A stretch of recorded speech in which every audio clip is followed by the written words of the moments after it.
এই মুহূর্তে আমার সঙ্গে যুক্ত হয়েছেন এক্স ডিআইজি সমীর মিত্র। সমীর বাবু, আপনাকে ট্রাইব টিভি বাংলায় স্বাগত।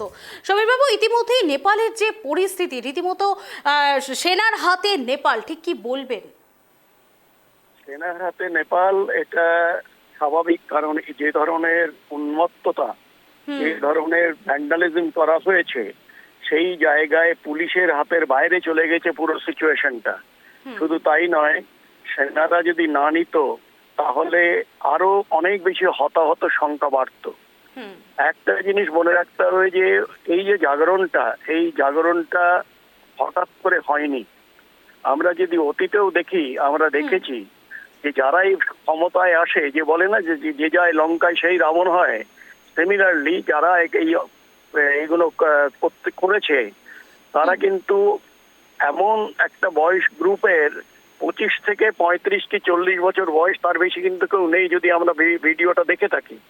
এবং তাদের মধ্যে কথা হচ্ছে যে তুমি কার কথায় বন্ধ করলে যে এই যে 26টা অ্যাপ, সেটা তুলে দেওয়া হয়েছে। আর তার সঙ্গে যেটা করা হয়েছে সেটা হচ্ছে যে ওরা এইভাবে ধ্বংস করেছে সেটাকে কেউ মেনে নিতে পারবে না, কারণ এটা ওদেরই সম্পত্তি। আজকে নেপালের যে বিশাল ক্ষতি হলো, শুধু ওই জিনিসগুলো নয়, আরো বেশি ক্ষতি হলো যে thousands of tourist. Nepal, Kathmandu is a tourist special. এই জায়গাটায় যারা যাবে, এই তার উপরেই বেস করে কিন্তু কাঠমান্ডুর ইকোনমি কিন্তু বেশ কিছুটা নির্ভরশীল। আজকে নেপালের জিডিপি কিন্তু আমাদের থেকে বেশি ছিল। সেই জায়গাগুলোতে আমরা কিন্তু সেই জায়গাটায় আমরা ধরতে পারিনি যে এই ধরনের হবে।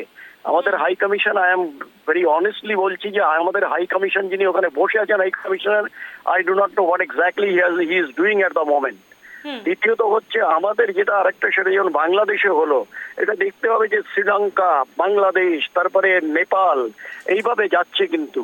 এবং এই যে সিরিজটা, এটা কিন্তু আমাদের জন্য খুব সতর্কতার একটা বিরাট একটা ওয়ার্নিং দিয়ে দিল। কারণটা হচ্ছে যে আজকে ভারতবর্ষে যদি আমরা দেখি নর্থ ইস্ট এবং নর্থে, সেখানটায় কিন্তু আমাদের অনেক বেশি সতর্কতা, অনেক বেশি প্রস্তুতি এবং অনেক বেশি সেই জায়গাটার উপরে যেটা আমাদের ডমিনেন্সটা, সেইটা কিন্তু যেটা করতে হবে। সেটা যদি না হয় তাহলে কিন্তু আস্তে আস্তে এরা আবার একটা মনে রাখতে হবে যে চীন, যে এই ঘটনার পেছনে আমি আশ্চর্য হব না যদি চীন একে মদত দিয়ে থাকে। দেখা যাক কি হয়। আমার আপনার কাছে আরো একটা বিষয় জানার রয়েছে। এই যে নেপালের দায়ভার যে সেনার হাতে পৌঁছলো, এতে নেপালের বাসিন্দারা ঠিক কি কি সুবিধা পেতে পারেন?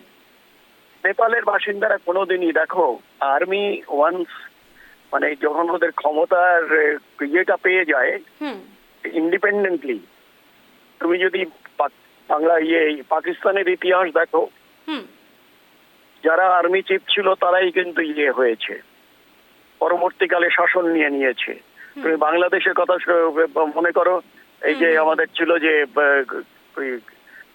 আর্মির থেকে চলে এসছে, সেই জায়গাটায় আমার কিন্তু মনে হয় যে আমাদের প্রচন্ড সতর্কভাবে ওদের উপর সঙ্গে করতে হবে। হঠাৎ করে মানে হটকারিতা যেন না করা হয়।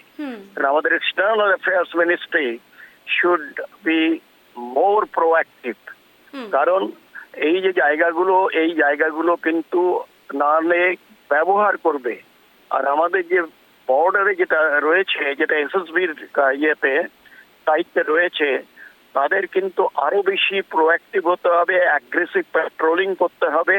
যদিও লিগালি আমরা যদি কেউ কাঠমান্ডু থেকে আমাদের পানি ট্যাঙ্কি ক্রস করে এদিকে চলে আসেন, তাতে কিন্তু আমরা আটকাতে পারি না এই জন্যেই যে এখনো পাসপোর্ট ভিসার কোনো সিস্টেম ওইখানে হয়নি।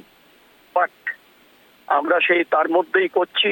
এবং মনে রাখতে হবে যে ওয়ান্স এই যে এটা স্বাদটা পেয়ে যাবে, তারপরে আমি আশ্চর্য হব না যদি বাংলাদেশে আবার মিলিটারি শাসন শুরু হয়।